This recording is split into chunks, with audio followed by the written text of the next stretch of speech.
દર્શક મિત્રો, આપણે મળી રહ્યા છે નીતિનભાઈ ટેલરને. એ તાજેતરમાં જાગૃતિ યાત્રામાં જઈને આવ્યા.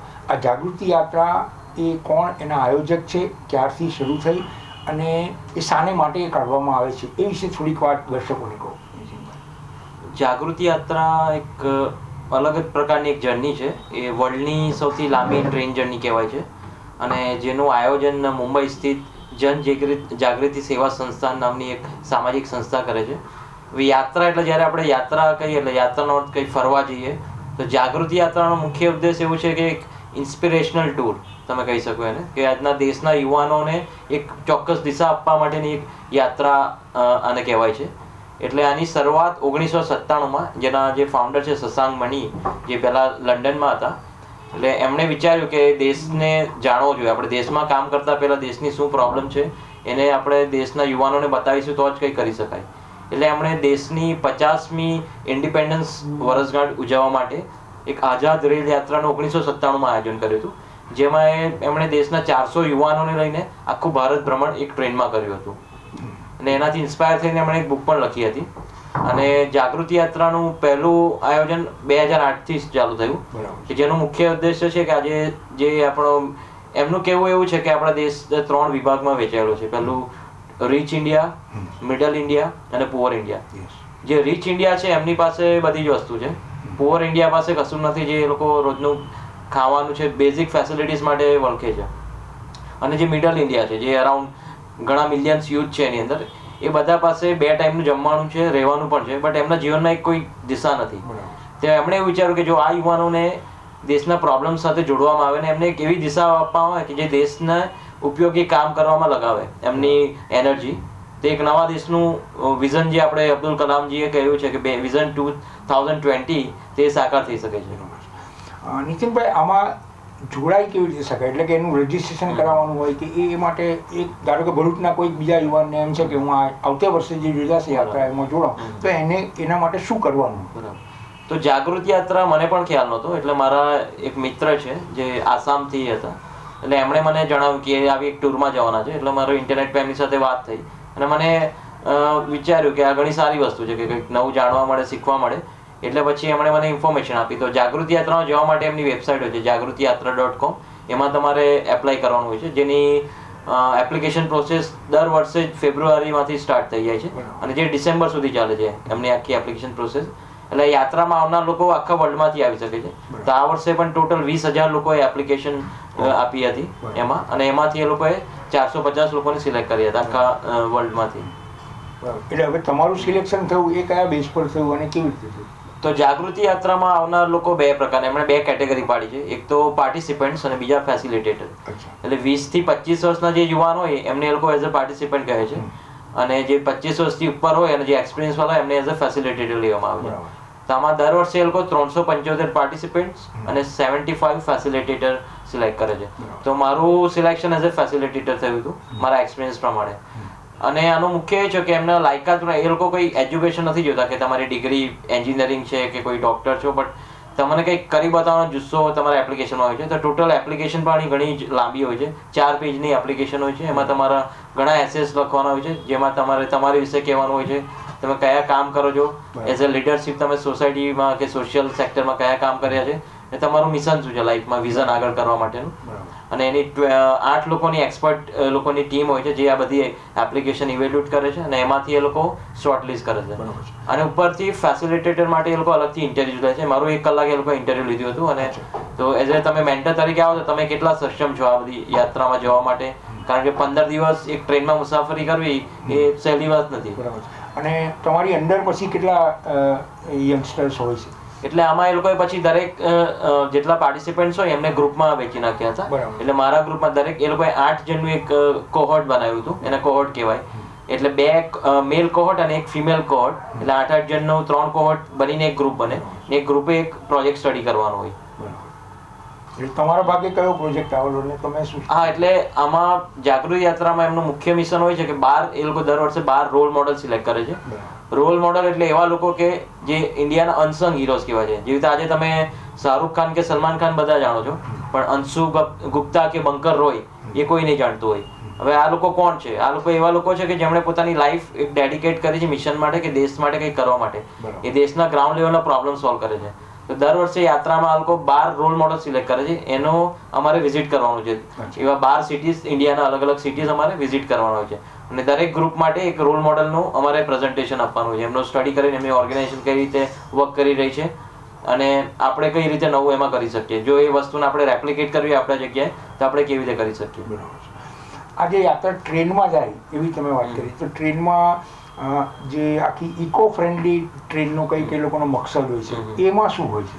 એટલે યાત્રા જનરલી જેવી રીતે આપણે ટ્રેનમાં મુસાફરી કરીએ છીએ, તમે જોશો કે બોટલો આમ પડી હોય છે, કચરો પડ્યો હોય છે, તો આ યાત્રામાં એનું ખાસ ધ્યાન લેવામાં આવે છે કે કોઈ જાતનું વેસ્ટેજ ના જાય. જેવી રીતે અમે પાણી પીવા માટે પ્લાસ્ટિકની બોટલ હતી, તો જેટલી પણ બોટલ અમે વાપરી દરેક સ્ટેશન પર એનું રિસાયકલિંગ થતું હતું કે બધી જ બોટલો આવીને ટીમવાળા લઈ જાય અને એનું રિસાયકલિંગ થઈને પાછી રીયુઝ થતી હતી. ત્યારે ઘણી બધી અમે રાખ્યું બાયોગ્રેડ એટલે બાયોડિગ્રેડેબલ વેસ્ટનું અલગ રાખ્યું હતું.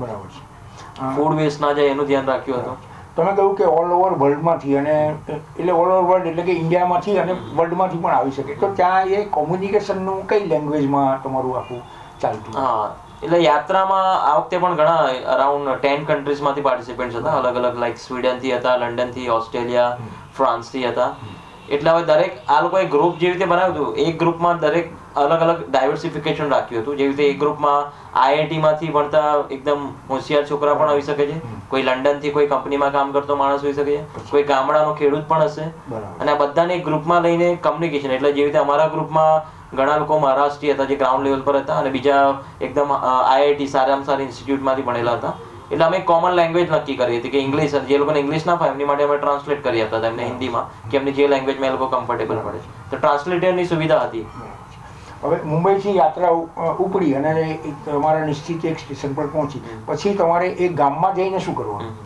એટલે મુંબઈથી આ લોકોનો આખો પ્લાન પહેલેથી હોય કે અમારે આ દિવસે અહીંયા પહોંચી જવાનું છે. એટલે પહેલી અમે મુંબઈથી યાત્રા ચાલુ કરી તો પહેલું સ્ટોપ અમે ધારવાડમાં રાખ્યું હતું, હુબલીમાં. અને ત્યાં એક સંસ્થા હતી કાલકેરી સંગીત વિદ્યાલય, તેની અમારે વિઝિટ કરવાની હતી.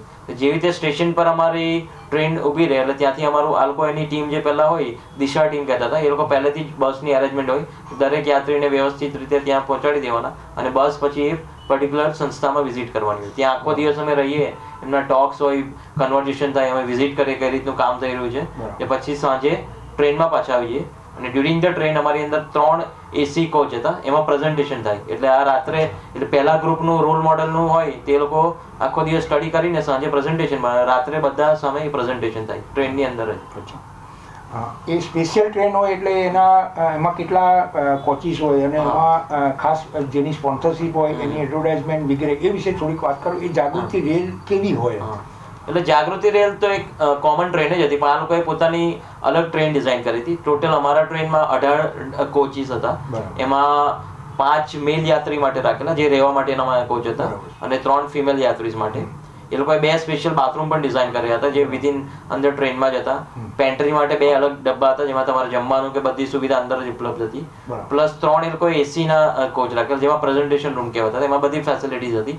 તો એ બધા પ્રેઝન્ટેશન કે નવા સ્પીકર ડ્યુરિંગ ધ ટ્રેન, જે રીતે કોકાકોલાના પ્રેસિડેન્ટ જોડાયા હતા અમારી સાથે, તે લોકો ડ્યુરિંગ ધ ટ્રેન પણ પ્રેઝન્ટેશન આપી શકે. જાણીતી વ્યક્તિઓમાં કોણ કોણ આમાં આવ્યું? જાણીતી વ્યક્તિમાં જેવી રીતે મુંબઈમાં ચાલુ થયું હતું, તો મુંબઈમાં આપણે બિગ બજાર જે છે ફ્યુચર ગ્રુપના ચીફ બિલીફ ઓફિસર પટવર્ધન નાયક હતા, જે એમણે ઉદ્ઘાટન કર્યું હતું, અમારું ઇનોગ્રેશન કર્યું હતું. પછી કોકાકોલાના મેં કીધું પ્રેસિડેન્ટ હતા, રોલ્સ રોયસના ઇન્ડિયન વાઇસ પ્રેસિડેન્ટ હતા ઇન્ડિયાના. આવી યાત્રા ફોરેનમાં પણ ક્યાંક થાય છે ખરી?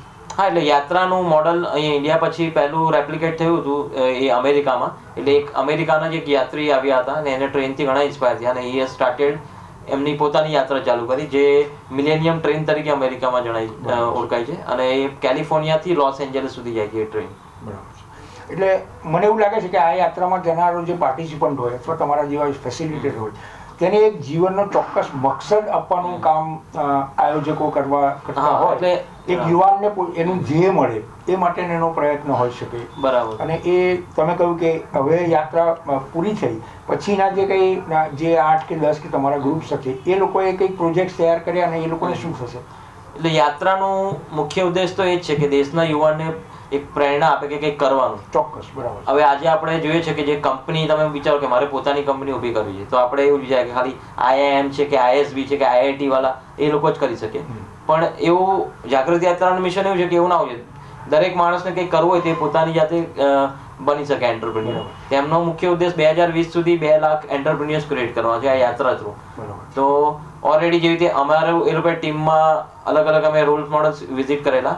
પછી અમારે એક ફિલ્ડ વર્ક કરવાનું હતું. એમાં દેવરિયા, યુપી સ્થિત દેવરિયા જે જાગૃતિ યાત્રાની મેઇન ઓફિસ છે, ત્યાં અમે દરેક ટીમને અલગ અલગ ગામ આપી દીધા હતા. અમે ત્યાં ગામમાં જઈને દરેક સેક્ટરમાં, જેવી રીતે અમે એજ્યુકેશનમાં સ્ટડી કર્યું, અમે ચતુર્ભુજ નામનું ગામ હતું, ત્યાં જઈને અમારી ટીમ ગઈ, ત્યાં સર્વે કર્યો, ત્યાં લોકોને પૂછ્યું કે એજ્યુકેશનનું શું પ્રોબ્લેમ છે, કઈ રીતે ઇમ્પ્રૂવ થઈ શકાય. અને અમે વુમન એમ્પાવર માટે વુમન સ્કિલ ડેવલપમેન્ટ સેન્ટરનું પ્રપોઝ કર્યું, જે શોર્ટલિસ્ટ થયો છે અમારો પ્રોજેક્ટ. એવા બધા જ અલગ અલગ વર્ટિકલમાં, યાત્રામાં 7 વર્ટિકલ પર મુખ્ય ભાગ આપવામાં આવ્યો હતો, જેવી રીતે કે હેલ્થ છે, એજ્યુકેશન છે, વોટર સેનિટેશન છે, એનર્જી છે. અને આને લગતી સંસ્થાઓની મુલાકાત કરી અને આવી સંસ્થાઓ નવી કેવી રીતે બનાવી શકીએ. બરાબર છે. હવે એ જે એન્ટરપ્રિન્યોર હોય, જે સાહસિક છે, તેને ફંડ ક્યાંથી મળે, એને મોનેટરી જે કંઈ સપોર્ટ મળે તે કોના દ્વારા મળે? આ સંસ્થા દ્વારા કે એ લોકો કંઈ સજેસ્ટ કરે? એટલે અમુક જેવી રીતે હમણે 11 દિવસનો આ લોકોએ બોલાયા છે અમુક ટીમને, મારી પણ ટીમ શોર્ટલિસ્ટ થઈ છે, તેમાં બધું એ લોકો ખર્ચો જાગૃતિ સેવા સંસ્થાન આપશે. હવે સપોઝ ત્યાં જઈને પ્રોજેક્ટ અમારો સિલેક્ટ થઈ ગયો અને હવે એ પ્રોજેક્ટ મારે ભરૂચમાં આવીને કરવો છે. એમને લાગ્યું કે આ પ્રોજેક્ટમાં છે પોટેન્શિયલ ને ઇટ કેન વર્ક ને કે પ્રોબ્લેમ સોલ્વ કરી શકે છે, તો કંપની ગૂગલ છે, રોલ્સ રોયસ છે, એ લોકો એનું ફંડિંગ આપવાના છે. ગૂગલ 1 લાખ રૂપિયા તો પ્રાઇઝ જ છે અને બીજો બધો સપોર્ટ ગૂગલ કંપની આપવાની છે. ચોક્કસ. નીતિનભાઈ, આના ઉપરાંત તમે ભરૂચમાં 2 સંસ્થાઓ સાથે એના ઉદ્ભવથી જોડાયેલા છો, તમે શરૂ કરી છે, તો એ સંસ્થા વિશે થોડીક વાત દર્શકો. એટલે મારું નેટિવ ભરૂચ જ છે, એટલે મારું કેરિયર મેં એઝ અ પ્રોફેસર ચાલુ કર્યું હતું. એટલે 5 વર્ષ હું પ્રોફેસર હતો. DDIT થી મેં મારું એન્જિનિયરિંગ કર્યું, પછી IIIT બેંગ્લોર, ત્યાંથી મેં MTech કર્યું. ત્યાં પછી હું યુરોપ ગયો અને યુરોપમાં એઝ અ ઇન્ટરનેશનલ સ્ટુડન્ટ ઇન્ડિયાને પ્રેઝન્ટ કર્યું હતું. ત્યાં પણ મેં ઇન્ટરનેશનલ કંપનીઝમાં બેંગ્લોરમાં, યુરોપમાં કામ કર્યું. પછી મને લાગ્યું કે મારું જે નોલેજ છે એને મારે સોસાયટી માટે યુઝ કરવું જોઈએ, કે એનાથી કંઈક વેલ્યુ ક્રિએટ થવી જોઈએ.